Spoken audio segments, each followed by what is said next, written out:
Throughout the recent years of my life, I like to believe that us humans are nothing more than just another species, that we are no more or less important than a cat or a tree or a bacteria. Although some schools of thought might agree with this statement, we possess a great gift that sets us aside from every other living thing on this planet. That gift is our intelligence. This intelligence gave us, relatively speaking, near godlike powers in the eyes of every other organism on this planet. No other organism has the capability of making buildings and tools like we do. No other organisms have the capability of telling a joke like we do. No other organisms have the capability of destroying this planet like we do.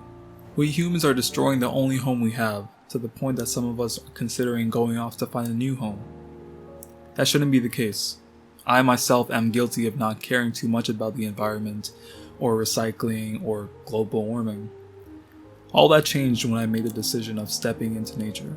When we think of New York, a concrete jungle full of crowded city blocks, unbearable traffic, and a void of wildlife, except the occasional subway rats, come to mind. Hidden in Queens is a less known perspective of New York. This place is called Jamaica Bay Wildlife Refuge. I like to describe this place as ecology in action. Jamaica Bay is an estuary, meaning this is a region where fresh water mixes with salt water. The fresh water can come from rain or snow and gather in ponds around the refuge. This fresh water meets the salty water of the Atlantic Ocean. This refuge serves as a home for a variety of different organisms. I'd like to take a closer look at some of the organisms that inhabit this park and the roles they play in their ecosystem. Jamaica Bay supports coastal habitats like salt marshes. A salt marsh is a flooded region which goes through flooding and drainage twice a day by tides. Organisms such as salt marsh cordgrass or Spartina alterniflora can live in this sort of habitat due to adaptations it developed over the course of its history. For example, they develop thick, interconnected roots to prevent them from washing away in the tides and staying planted in the ground. Like any other successful organism in a habitat, the salt marsh cordgrass has a purpose in its environment.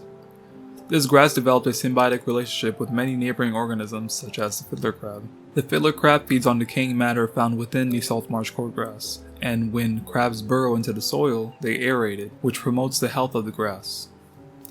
Another relationship we can look at is the one between the birds called ospreys and the fish called menhaden. Every summer, ospreys come to the bay to feast on this fish. Warm waters cause menhaden to move from deep ocean water to shallower regions. This gives these sharp eyesighted ospreys a perfect opportunity to catch a meal. I want to now talk about the main inspiration for this video, the horseshoe crab. These organisms have been on this planet for 445 million years and are referred to as living fossils. Although not as beloved, they have been here even before the dinosaurs. It sucks they don't get as much love with how much they offer to many other organisms. For example, horseshoe crabs lay billions of eggs, which serves as food for many migratory birds and fishes. Birds such as the red knot travel all the way non-stop from Brazil, with Jamaica Bay being their first landfall. The eggs of these crabs are crucial to the red knot's survival. The original plan for this video was just to talk about the horseshoe crab and their evolutionary history. Instead, as I walked through the trails of the park, I was mesmerized by what these organisms have built there. We always think of us humans as all-knowing, but seeing these relatively simple life forms create such relationships without saying a single word is something I'd consider awe-inspiring. Although I just scratched the surface of the ecology in this park, I forgot to mention one important organism: humans. We are destroying this planet at rates no other single organism has ever done before. In just a few hundred years, we are able to wipe out relationships that have taken millions of years to form. Jamaica Bay Wildlife Refuge serves as a safe spot for many organisms to carry out their evolutionary roles, but its greater purpose is education. When we drive our gas-powered car every day to work or leave out trash on the beach when we go to Coney Island, we're not thinking about the ospreys or the horseshoe crabs.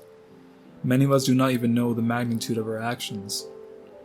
Visiting places like Jamaica Bay Wildlife Refuge or Forest Park or many other nature safe havens in New York shows us the other side. It shows us who is truly affected by our actions and hopefully will strike a change or even a conversation in us to look out for the little guys on this planet. It's their home too.